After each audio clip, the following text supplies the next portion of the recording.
Hello and welcome to this week's news bulletin from the Christian Institute. Pressure is mounting on MPs to oppose the government's plans to introduce same-sex marriage. 1 million leaflets are being distributed in key marginal constituencies across the country. The leaflets feature the local MP's photo and contact details and suggest that voters make contact to urge their MP not to support the controversial plans. A bill to redefine marriage is set to come before the House of Commons in the next few weeks, and so far more than 130 Tory MPs have said they will vote against any change to marriage.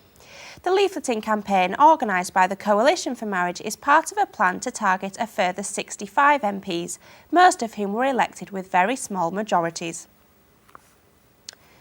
A new BBC sitcom, Way to Go, has come in for criticism before it has even hit the air.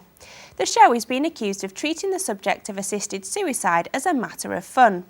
The controversial BBC Three comedy is about 3 young men who start a business by building a machine that can kill people who have a terminal disease. In one scene, someone dies in a matter of seconds after the lever of the machine is pulled to inject a fatal dose. Conservative MP Mark Pritchard has criticised the broadcaster over its new show, saying, "This is a sensitive and complex issue that should be handled with compassion and understanding." The series is due to start a 6-week run later this month. Staying with the BBC, and a new report from the broadcaster is suggesting that children should be introduced to homosexuality from an early age on TV. The report says that in interviews with homosexual and bisexual organisations, the BBC heard that it should seek to incorporate the portrayal of LGBT people within programming targeted at children to familiarise audiences through incidental portrayal from an early age. The groups also told the BBC that it should be validating children who are going through their formative years and who may be LGBT. The BBC said it would target commissioners and editors in particular with the report's findings. The corporation has already faced controversy over its LGBT portrayal in dramas, including popular sci-fi show Torchwood, which received over 500 complaints. European judges are set to give their rulings on whether the UK government failed on 4 separate occasions to protect the human rights of British Christians. One of the cases is that of Lillian Liddell, a Christian registrar who was forced out of her job at Islington Council because of her stance on civil partnerships. Her case is funded by the Christian Institute. The hearings took place at the European Court of Human Rights in Strasbourg last September. At the hearing, Dinah Rose QC had this to say about Miss Liddell's case. The United Kingdom's position is that Islington was entitled to sacrifice Miss Liddell in order to send a message about its commitment to equal opportunities. There are 2 fundamental objections to that position. The first is, of course, that it defeats a commitment to equal opportunities for the local authority to dismiss the employee who has a sincere religious conviction when it was unnecessary to do so. What they have actually done is to show that they place no weight at all upon the right to equal treatment of Ms Liddell. Secondly, and independently of that, the submission of the United Kingdom entails the permitting Islington to treat Ms Liddell as an instrument for the propagation of its public message. And we submit that to treat a person, an individual, as a means and not an aim in themselves is fundamentally incompatible with individual human dignity and incompatible with convention rights.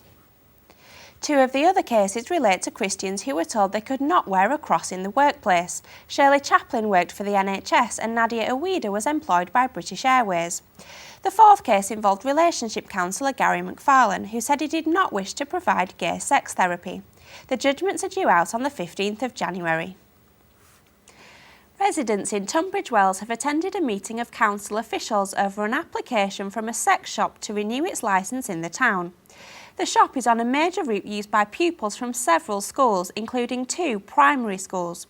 Objections to the licence renewal were posted on the council website, with the shop's location being the main complaint. One former teacher said she was dismayed such a shop should be in the vicinity of so many schools, and the town mayor, Jackie Jedrzejewski, who objected to the sex shop's original application in 2006, still considers its location near to schools as inappropriate. Despite the objections, the council has since confirmed that the shop's licence has been renewed. A diversity officer in America who was suspended 3 months ago after signing a referendum petition on gay marriage has been reinstated. Dr. Angela McCaskill says she was pleased to be back at Gallaudet University and felt welcomed when she returned to campus. University President T. Alan Hurwitz informed staff and students of Dr. McCaskill's return to work, but did not elaborate on the reasons why or apologise for the suspension. More than 20,000 people had called for Dr. McCaskill's reinstatement, saying the university's move had damaged their freedom of expression. As a result of the petition Dr. McCaskill signed, a referendum was held in November, with 52% of Maryland voters backing the same-sex marriage law which had already been forced through. And finally, a couple of months ago we brought you a story about Britain's oldest man, Reverend Reginald Dean, who had just celebrated his 110th birthday. Well, sadly, Reginald passed away this week at the age of 110 years and 63 days.